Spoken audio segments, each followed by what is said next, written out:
Évangile selon Matthieu, chapitre 2. Jésus étant né à Bethléem en Judée, au temps du roi d'Hérode, voici des mages d'Orient arrivèrent à Jérusalem, et dirent : Où est le roi des Juifs qui vient de naître ? Car nous avons vu son étoile en Orient, et nous sommes venus pour l'adorer. Le roi Hérode, ayant appris cela, fut troublé, et tout Jérusalem avec lui.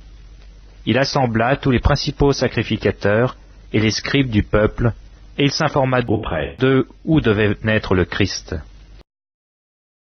Ils lui dirent : À Bethléem, en Judée, car voici ce qui a été écrit par le prophète.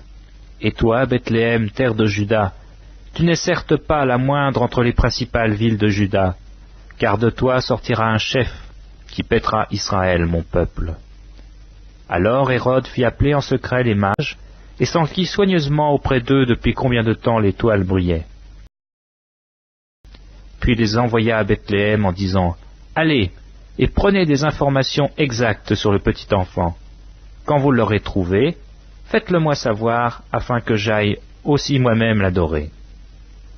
Après avoir entendu le roi, ils partirent. Et voici l'étoile qu'ils avaient vue en Orient marchait devant eux, jusqu'à ce que, étant arrivée au-dessus du lieu où était le petit enfant, elle s'arrêta. Quand ils aperçurent l'étoile, ils furent saisis d'une très grande joie. Ils entrèrent dans la maison, virent le petit enfant avec Marie, sa mère, se prosternèrent et l'adorèrent. Ils ouvrirent ensuite leur trésor et lui offrirent en présent de l'or, de l'encens et de la myrrhe. Puis, divinement avertis en songe de ne pas retourner vers Hérode, ils regagnèrent leur pays par un autre chemin.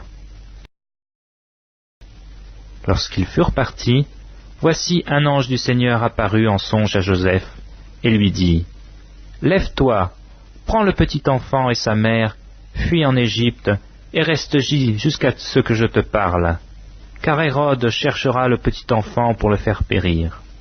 Joseph se leva, prit de nuit le petit enfant et sa mère, et se retira en Égypte.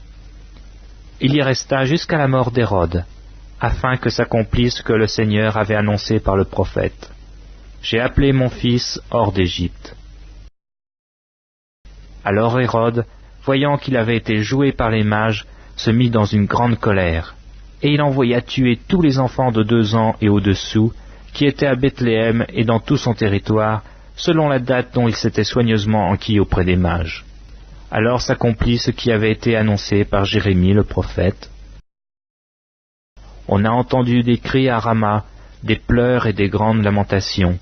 Rachel pleure ses enfants et n'a pas voulu être consolée parce qu'ils ne sont plus. Quand Hérode fut mort, voici, un ange du Seigneur apparut en songe à Joseph en Égypte, et dit : Lève-toi, prends le petit enfant et sa mère, et va dans le pays d'Israël, car ceux qui en voulaient à la vie du petit enfant sont morts. Joseph se leva, prit le petit enfant et sa mère, et alla dans le pays d'Israël. Mais ayant appris qu'Archélaüs régnait sur la Judée à la place d'Hérode son père, il craignit de s'y rendre, et divinement averti dans songe, il se retira dans le territoire de la Galilée. Il vint demeurer dans une ville appelée Nazareth, afin que s'accomplisse ce qui avait été annoncé par les prophètes : il sera appelé Nazaréen.